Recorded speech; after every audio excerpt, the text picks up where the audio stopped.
Welcome to this video. My name is Enock Mwansa, third year student of physiotherapy here at Mwansa University. In this video, we'll be looking at diabetic foot. First and foremost, I want you to understand that diabetes is just the increment of sugar levels into the blood. This happens due to type 1 and type 2 diabetes. Before any further, we'll be looking at diabetic foot.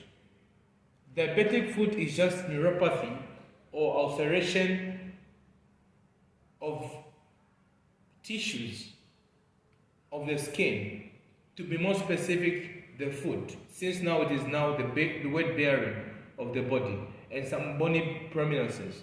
Although it can take part or it can happen in any parts of the body, but mostly it occurs in the foot. Now I want us to talk about the manifestation of diabetic foot.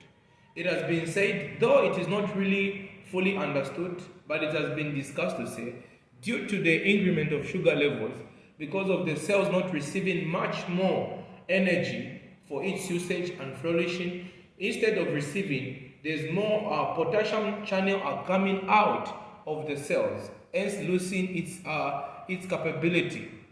In that case, what usually happens is that it releases a lot of amount of water, which leads to polyuria in majority of the cases of diabetes, meaning the cells will be dehydrated. In that case, it will not be too much healthy for its support system. Therefore, during diabetic foot, for its manifestation due to the loss of this particular water in the body, and also sometimes the blood vessels and the neurons, they lose its value in such a way that it develops neuropathy, which leads to ulceration of mostly the weight bearing, mostly in the foot.